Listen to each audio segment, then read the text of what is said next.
kita akan melakukan ritual.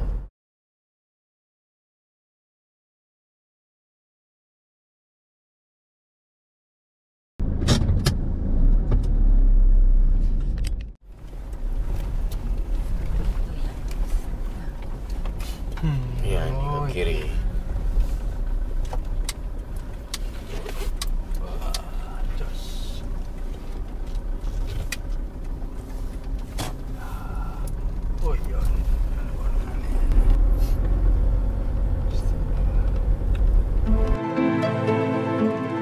Para pemirsa, berhubung hari sudah menjelang malam, segera kami berangkat menuju ke wilayah Kedung Tumpang. Waktu menunjukkan pukul sekitar 19 waktu Indonesia Barat, dan kami bersama rombongan mulai meninggalkan kota Tulungagung untuk menuju ke wilayah Kedung Tumpang. Sebaiknya sebelum kita meninggalkan kota Tulungagung ini, saya akan ceritakan bagaimana sejarah kota Tulungagung.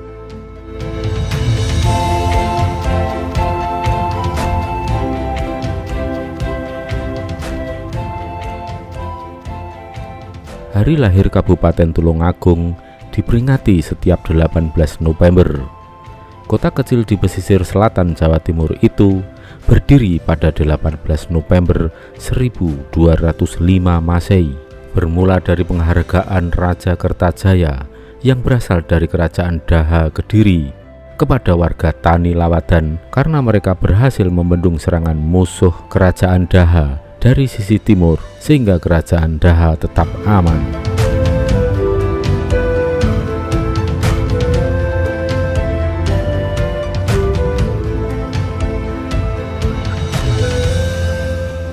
Peristiwa itu dicatat dalam prasasti Lawadan. Tanggal pada prasasti tersebut akhirnya dijadikan sebagai hari jadi Kabupaten Tulungagung sejak tahun 2003. Sebagai kota tua, Tulungagung memiliki banyak candi. Berikut candi-candi yang ada di Tulungagung yang menjadi destinasi wisata sejarah.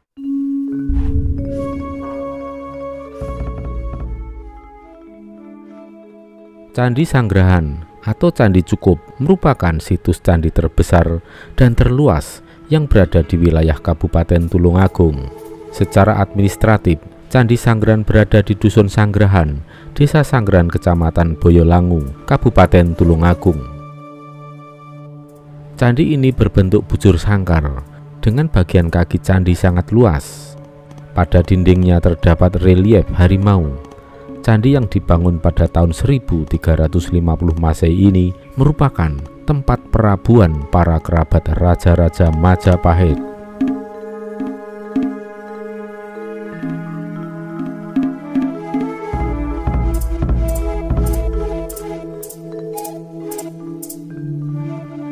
Candi Boyolangu. Candi Gayatri di Boyolangu.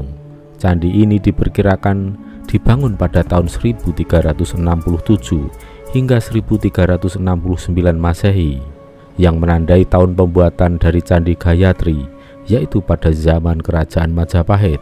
Candi ini dibangun untuk menghormati Sri Raja Patni, nenek dari Raja Hayam Wuruk. Pada Candi Perwara, di sebelah selatan terdapat Arca Nandi, Arca Dwarapala, dan Arca Mahisasura Nandini.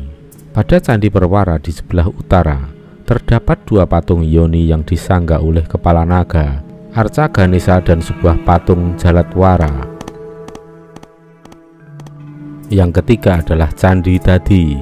Candi Dadi yang terletak di Dusun Mojo, Desa Wajak Kidul, Kecamatan Boyolangu. Candi ini berlokasi di puncak bukit setinggi 360 meter di atas permukaan laut. Lokasinya yang berada di atas bukit dengan kepungan hutan membuatnya tampak megah dan berwibawa.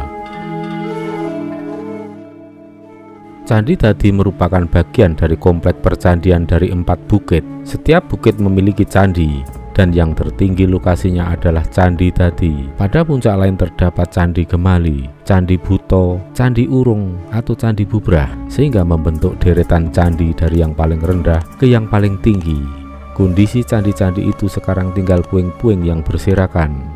Hanya tinggal Candi Dadi yang masih berdiri kokoh. Candi yang keempat, Candi Mirigambar. Candi Mirigambar terletak di Kecamatan Sumber Gempol, ditemukan pertama kali oleh Rejosari pada tahun 1870 Masehi. Saat membuka lahan, ia menemukan tumpukan batu bata yang sudah tertutup tanah dan diselimuti oleh rerumputan. Setelah dibersihkan, ternyata merupakan reruntuhan sebuah bangunan candi. Waktu menunjukkan pukul 19.46 dan ini sudah mulai mengarah ke pelosok selatan Pulau Jawa. Ini arahnya dari kota Tulung Agung ke selatan. Ini mapnya membimbing supaya tidak bingung. Kita menyusuri jalan yang berukuran cukup sempit. Jadi kalau berpapasan dengan truk, roda kendaraan harus sebagian keluar dari bahu jalan. Dan beberapa tempat juga terdapat lubang-lubang yang cukup dalam, jadi mesti pengendara di malam hari lebih hati-hati. Ini merupakan jalur menuju ke Kedung Tumpang yang dari sini masih berjarak sekitar 26 km dan estimasi waktu tempuh 47 menit dengan kecepatan rata-rata antara 35-40 km per jam. Cuaca tampak cerah dan hawa atau udara di luar cukup panas, cukup menyengat. Dan di sini keadaan alam tampaknya sudah masuk ke musim kemarau dan di mana-mana juga udah tampak kering di permukaan tanah. Debu-debu mulai tampak. Sepertinya di sini kemarau lebih awal terjadi. Lalu mungkin masih sesekali terjadi hujan, tapi tidak begitu signifikan untuk membasahi bumi.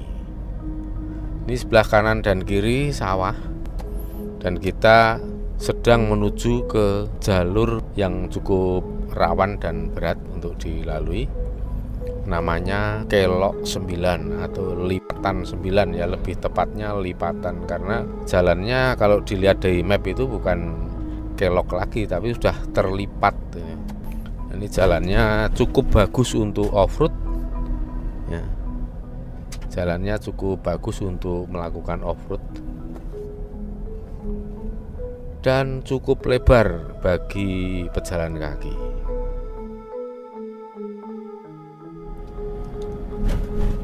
Rasa-rasanya ini jalan semakin sempit, semakin berkurang lebarnya, dan semakin parah.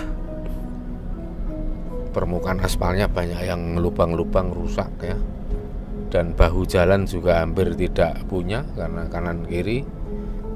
Sebelah kanan itu ada tembok dan sebelah kiri ada selokan parit yang kecil. Dan bahu jalan juga rusak yang cukup parah ya, tidak memadai untuk dilalui. Ya mudah-mudahan sampai di lokasi kondisi atau keadaan jalan tetap bisa dilalui dengan lancar, aman dan nyaman.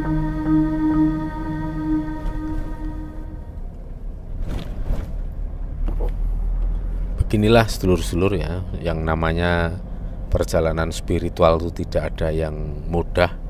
Apalagi untuk memenuhi panggilan leluhur, terutama pada saat pertama kali kita maraswan biasanya memang butuh suatu perjuangan yang tidak ringan. Tapi kali ini kita memang dimudahkan dalam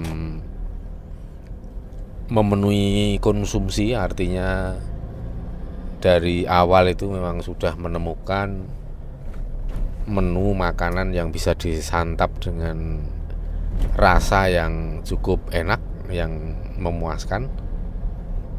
Tapi perjalanan memang terasa lebih berat dari biasanya. Selain cuaca yang sangat panas, kemudian juga medan yang dilalui, jalur ini memang cukup terkenal sebagai jalur yang berat. Ya, ini jalur Ponorogo, Trenggalek, Tulung Agung, dan ini masih terus ke selatan mendekati pantai selatan Jawa. Ya, kita sekarang ini berada di Jalan Silorejo. Jalan kembali menciut ya. Ini mengingatkan sebuah cangkriman Pak Bumbo, Pak Lowo, Pak Piut. Tepak Kebombo, tepak Ulodowo, tepak Sapi Ciut. Nah, ini dalan ini ciut kayak tepak sapi. Dan di sini altimeter berada di angka 318 meter di atas permukaan laut. Artinya jika terjadi tsunami 30 meter, di sini masih aman, masih jauh dari jangkauan. Apalagi jarak dari pantai jika ditarik garis lurus masih sekitar 17 km. Jadi untuk warga di daerah sini tidak perlu merasa khawatir jika sewaktu-waktu terjadi tsunami. Tak disangka jalan yang sempit tadi tembus ke jalan yang lebih lebar dan lumayan halus untuk dilalui. Dan kita tidak lama lagi akan sampai ke Kelok Lipatan 9. Jadi ini perbatasan antara Blitar Tulungagung ya Mas ya? Ya. Ini gimana penjelasannya perbatasannya ini? Ya kalau Blitar, posisi Blitar paling barat, kalau Tulungagung paling timur. Paling timur. Ya, kita lalui ini. Tapi ini jalan ini masih masuk ke Tulungagung. Ya. Sebelah kiri ini wilayah mana? Kambang apa namanya? Bali Kambang bukan apa namanya? Pucang Laban. Pucang Laban. Ya, ini daerah Pucang Laban. Pucang Laban. Ternyata ini yang mengarah ke pantai itu Kedung Tumpang ya, itu ternyata ini cukup meriah ya. Jalannya cukup ramai dan kegiatan perekonomian juga kelihatan dinamis.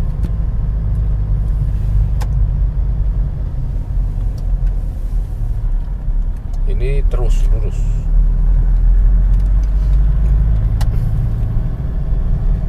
Terus Kalau ke kiri tadi Blitar. Ini kalau ke kiri Blitar. Ya.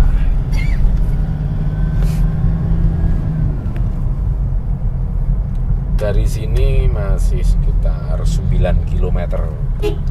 Dan ini ketinggian 522 meter di atas permukaan laut.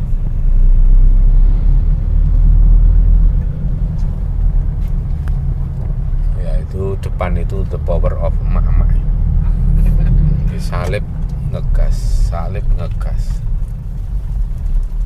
Ini ada truk gandeng apa ini? Bisa kita masuk dulu? Ya, kiri aman. Ya, kiri masih aman. Kita lurus.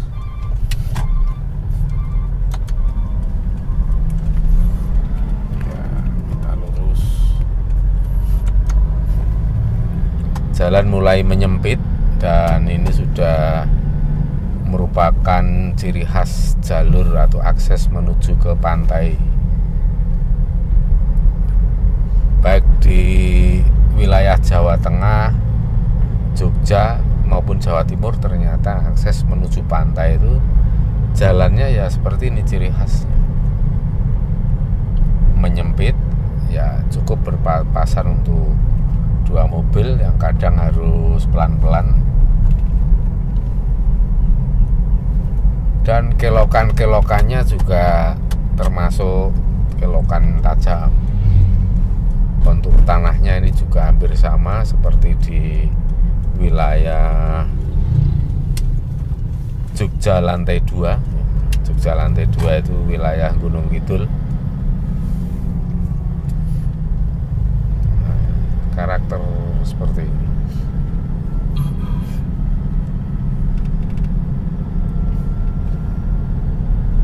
Wah, ini sudah kerasa nyender ini apa? Yang Surakso.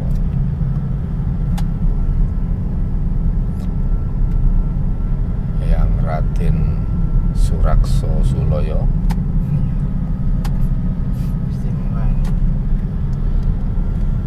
Jadi di perjalanan ini saya juga bisa membayangkan ya bagaimana pada saat beliau waktu dulu Raden Surakso Suloyo ini dibuang ke daerah sini dan Katakanlah waktu itu sekitar tahun 1700 sekian ya.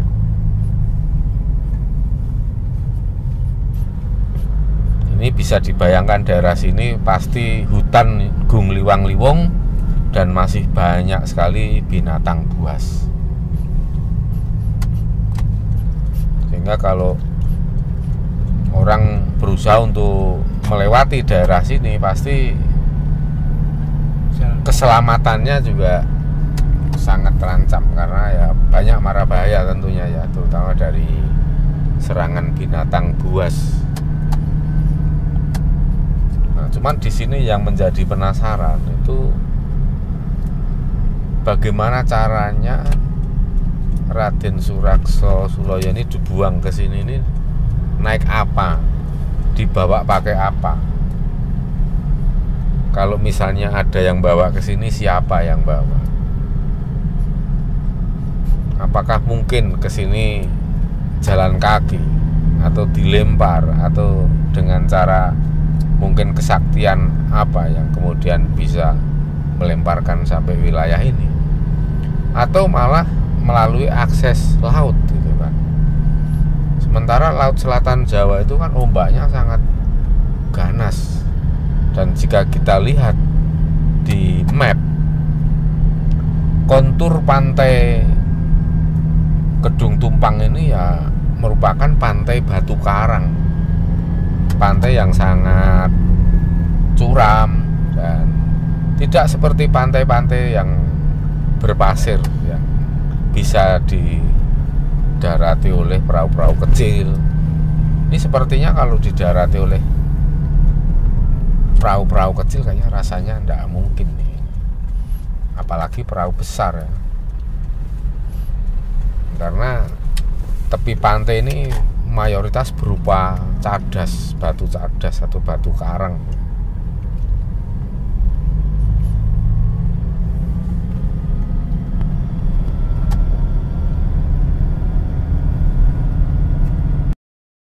Untuk nyalip kendaraan lain ini cukup nyaman. Sayang sekali tidak ada kendaraan yang bisa disalip.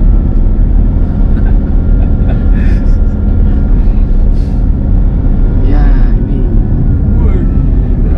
sekarang, wah itu ada rambu-rambu yang lingkarannya hampir full ya tadi. Untung kalau sampai full lingkarannya itu bisa ini muter terus, nggak bisa keluar.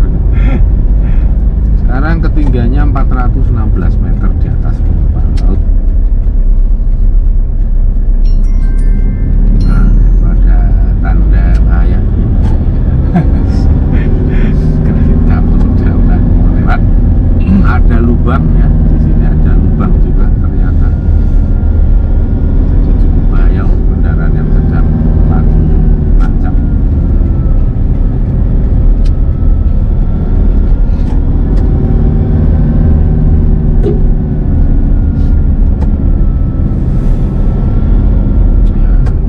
Ini seperti per yang di sini, seperti per. Kita lihat tanjakan dan kita sekarang berada di ketinggian 440 meter di atas permukaan laut. Nah ini ada rumah yang angker ini kan, angker.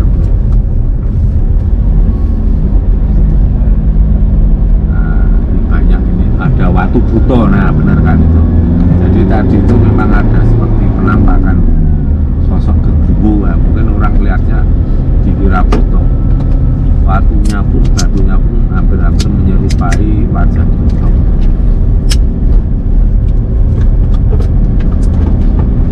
Nah ini sudah kilokan terakhir di sini, kilokan terakhir dari lipatan 9. Kita berada di ketinggian 461 meter di atas permukaan laut, dan ternyata malah masih nanjak terus ini. Masih nanjak terus. Ketinggian 472.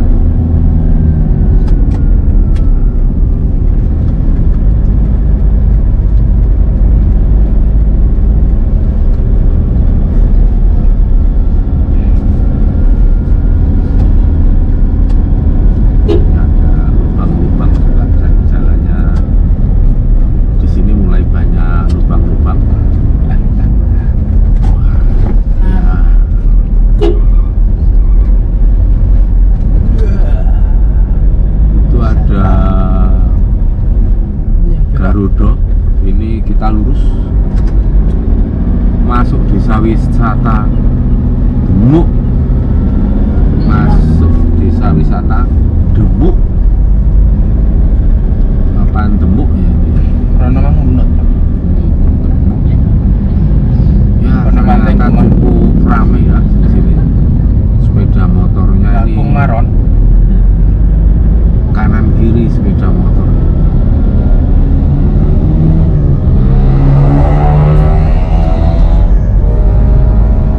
Dan di depan sana ada sedikit melambat, mungkin lampu merah. Ini kita lihat ketinggian sekarang berada di 495 meter di atas permukaan laut.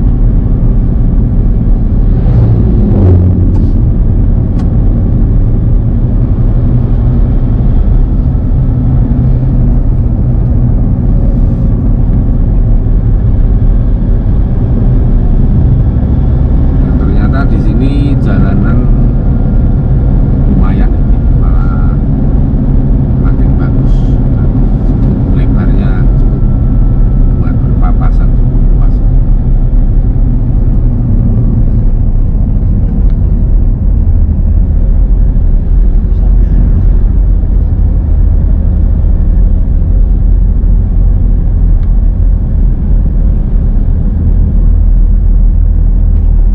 Dari sini masih sekitar 12 km lokasi yang kita targetkan. Kita nunggu tim konvoi kita yang di belakang sampai kelihatan, karena tadi ada diganjal oleh truk-truk dan mobil yang lagi pacaran juga tadi. Ya, sampai di sini. Aduh, ini harusnya ke keliru, ini keliru arah. Oh, benar. Ya, benar.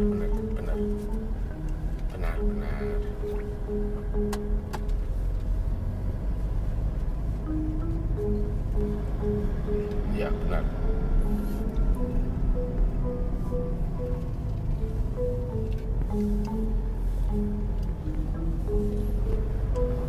Dari sini untuk ke lokasi jaraknya 6,3 km. Estimasi waktu tempuh sekitar 11 menit.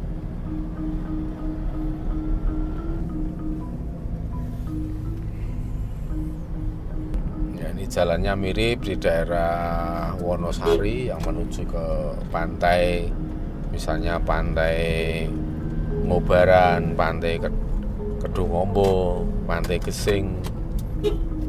Ya, jalurnya seperti ini, masih cukup kecil, tapi di sana ya sedikit lebih bagus jalannya karena sudah hot mix.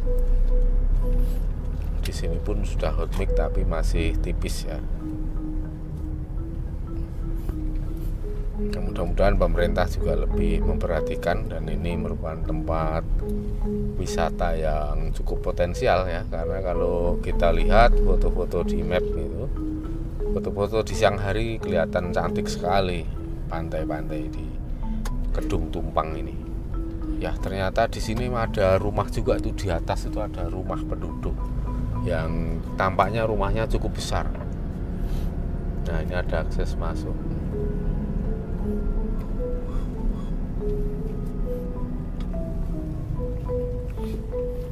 Dan di sini ketinggian sudah mulai menurun, elevasinya menjadi 423 meter di atas permukaan laut. Jadi ini masih ada punya surplus sekitar 400 meter jika terjadi tsunami 20 meter. Jadi tenang, tidak perlu khawatir untuk masyarakat daerah sini.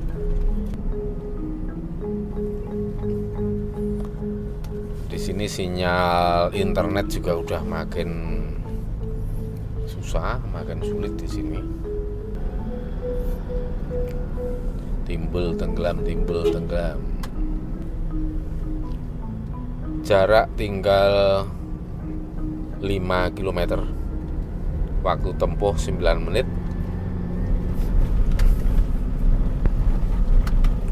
Ya, kita melewati sebuah jembatan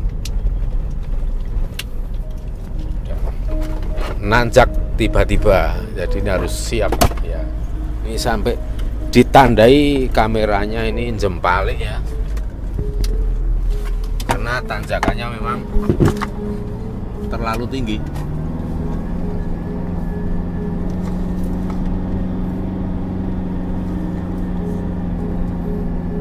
Tanjakannya terlalu tinggi.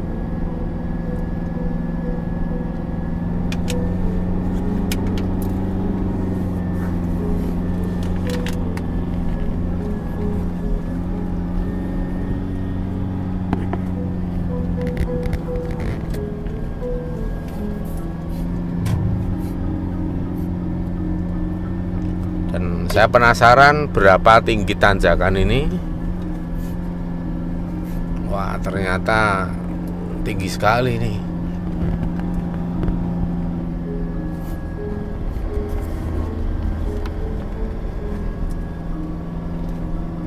Masih ada sisa pohon yang besar.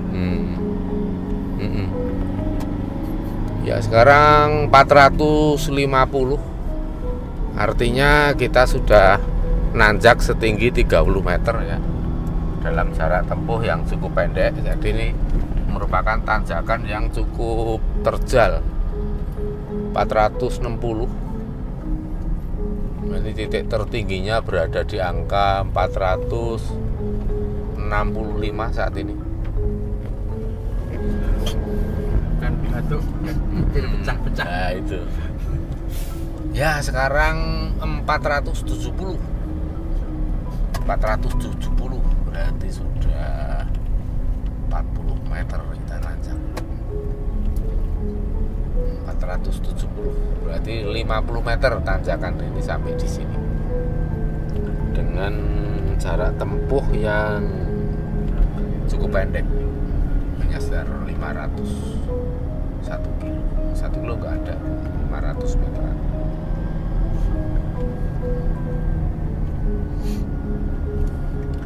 Apakah konvoi belakang tidak ada yang tertinggal? Aman ya? Komplit. Aman ya, aman.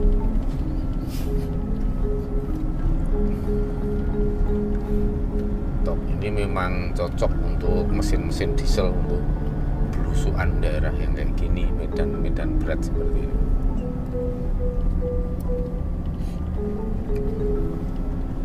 Nah, kayaknya perlu direncanakan untuk membeli traktor diesel ya. Tanjakan lebih kuat, anti selip. Ini rupanya permukaan tanah ini kontur sudah mulai makin turun. Sekarang berada di ketinggian 448.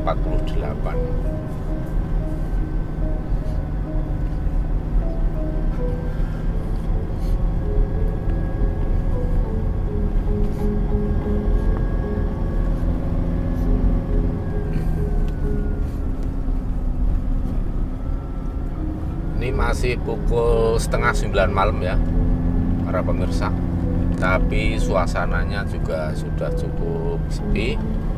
Hanya tinggal lampu-lampu yang menyala sendirian tanpa ada orang yang melewati kecuali saya. Lurus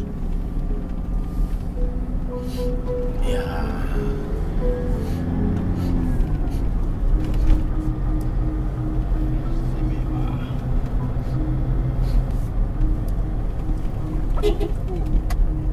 Wah, itu ada udang lobster. Jadi mungkin di sini pusat ini ya, penghasil lobster juga mungkin di sini, karena lihat daerah karang ya seperti itu, biasanya banyak lobster. Waktu tempuh tinggal 4 menit lagi dengan jarak 2,6 km sampai bibir pantai. Dan para pemirsa, perlu kita ketahui bahwa di selatan sana, di kedalaman 100 kilo lebih, itu terdapat sesar megatrust yang saat ini sedang dikhawatirkan oleh banyak orang, yang terus dipantau oleh BMKG, dan saat ini memiliki potensi besar berupa gempa yang bisa menimbulkan tsunami setinggi hingga 29 atau 30 meter dengan kekuatan gempa hingga 8,7 skala Richter. Tentu saja angka-angka itu muncul dari hasil analisa data statistik dari semua alat yang bisa merangkum data-data kegempaan. 3 menit lagi 1,8 kilo.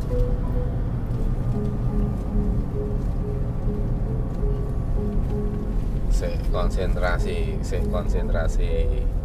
kita gak apa-apa sambil jalan mas. Ini kok kayak ada suara nih, kayak ada ini ke kiri kita, kayak ada suaranya Raden Surakso Suloyo. Ya coba kita terus mawon terus dulu. Kita sampai pentokin 1,5 kilo mas. Ya. Wah ini ada tempat ngopi yang lumayan ini. Kita terus mentok sampai 1,3 kilo dan di sana kita akan berhenti di suatu parkiran atau di mana tempat yang kira-kira enak untuk parkir. Kita akan melakukan kontak, kita akan melakukan ritual.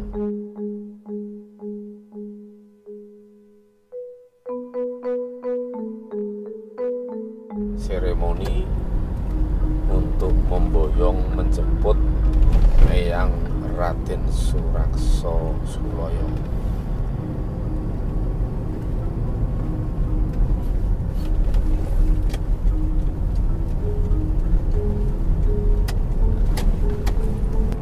Ya di sini mulai terasa sepi nyenyet, gung liwang-liwung. 650 meter lagi. Ini sampai Google sudah bingung, nggak tahu ini jalan apa namanya. Cuma ditulisi unknown road. Jadi jalan yang radi ngerteni jenenge opo. Unknown road. 270 meter lagi. Jadi tinggal dekat, kita akan sampai ke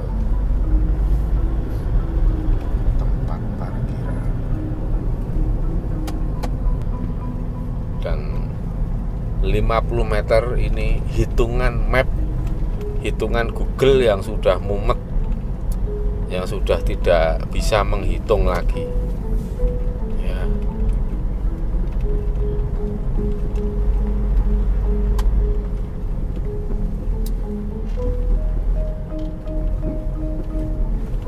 Dan kita terus ini masih sekitar sampai ke parkiran pinggir pantai. Ternyata masih 4 kilo. Para pemirsa, ternyata Google Maps sudah tidak berfungsi lagi karena sinyal internet juga sudah parah sekali di sini ya, tidak stabil. Dan kami menyusuri jalan ini terus dengan mengandalkan feeling saja untuk mengarah ke pantai. Kami sempat tersesat, salah jalan, sehingga kami harus terpaksa putar balik di jalan yang sempit sekali. Kami konvoi bersama 4 kendaraan roda 4 semuanya dan melakukan putar balik dengan cukup sulit karena malam hari tidak jelas pemandangannya. Namun akhirnya kami bisa menemukan jalan yang menuju ke pantai Kedung Tumpang. Hanya perlu mengikuti jalan ini terus karena satu-satunya jalan aspal yang bisa dilalui dengan nyaman ya cuman ini.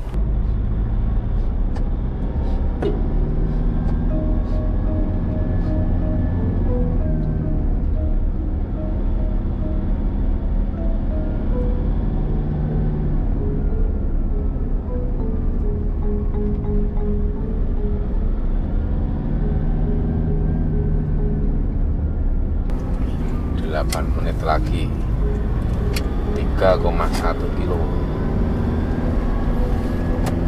Ternyata masih ada tanjakan lagi.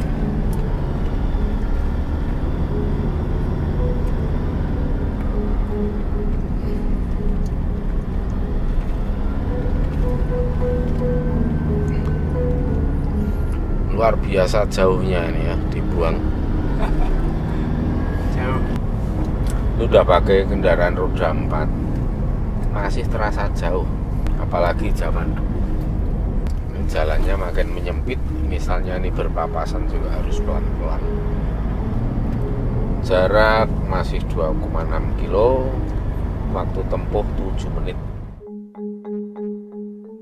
Kita terus, nanti terus ke lurus ya.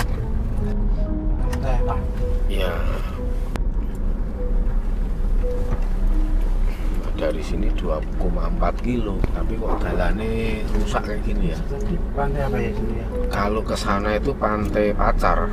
Oh, Kalau yang Kedung Tumpang benar ini. Ayu.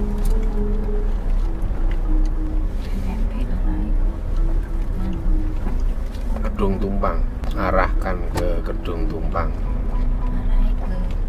Kanan tadi. Oh, map yang ke kanan ya, ya. Putar balik ya. Sebentar, sini Ini putar. Molang ini.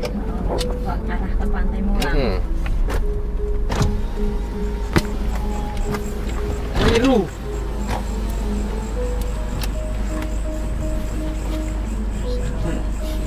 Balik tadi yang belok kanan.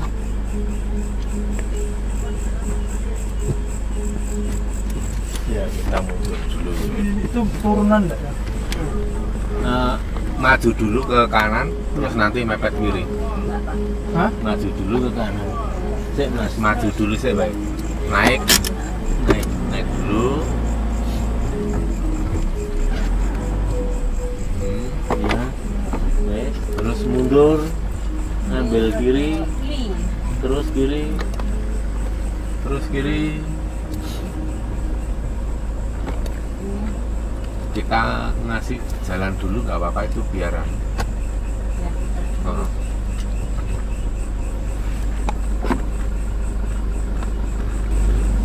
Iya, di sini udah cukup. Ya ini namanya kesasar.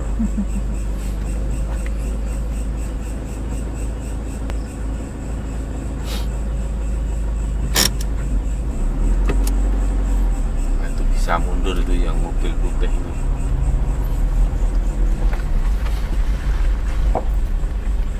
Kon mundur wae kae.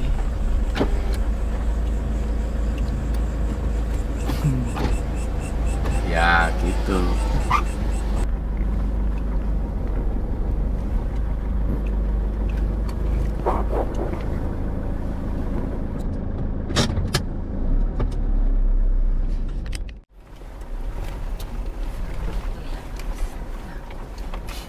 Ya ini ke kiri.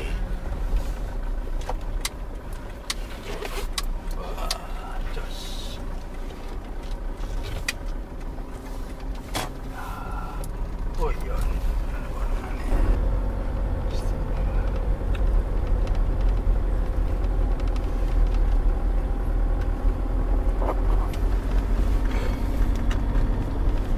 Cor-coran.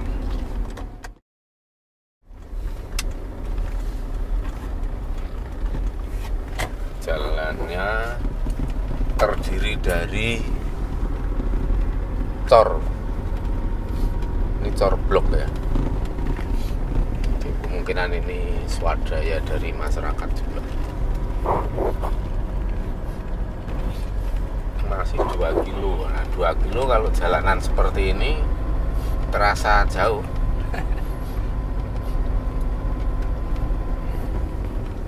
Nggak kayak di tol ya. 2 kilo nih, 2 menit.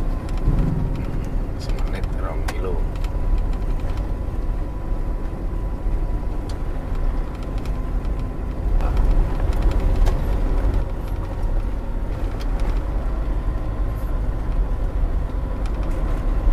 Wah, ini ada rumah yang tak berpenghuni, gelap di atas.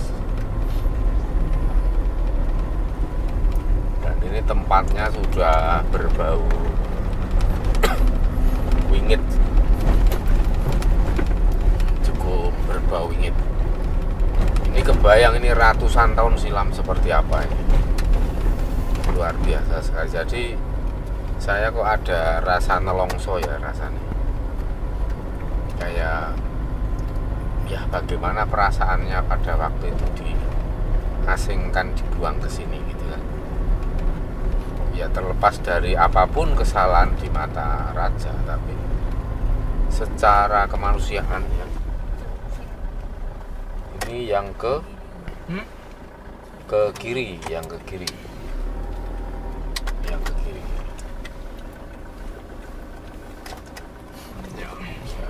Ya, Gedung Tumpang.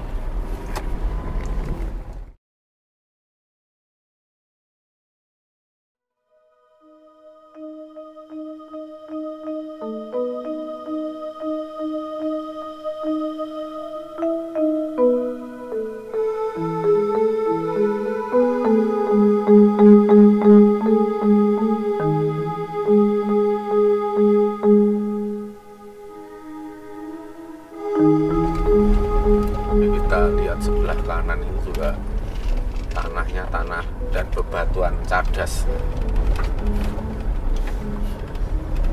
Dari daerah yang ya cukup gersang ya.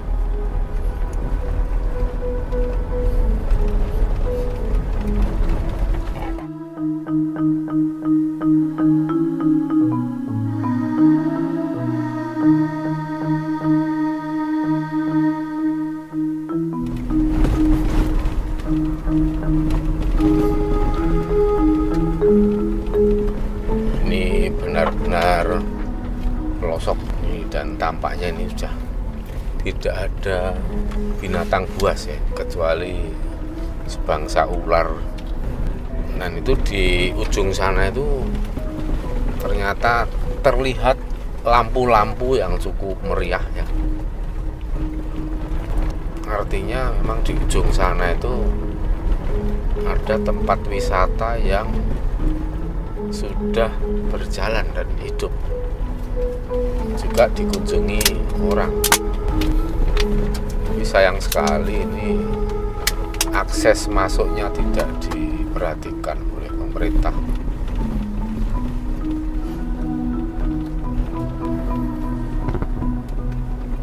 Kita ada di ketinggian 370 meter di atas permukaan laut. Ini cukup tinggi.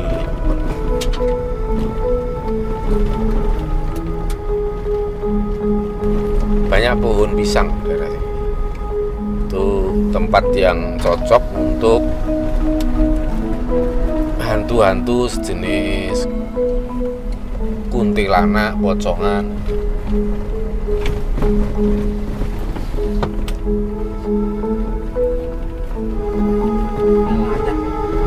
Ya, daerah nelayan. Itu seperti teluk gitu ya.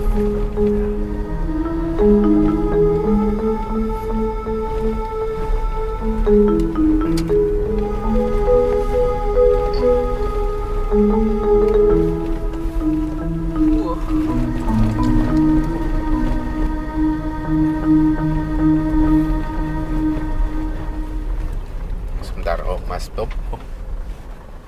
Kita ya terus, betul.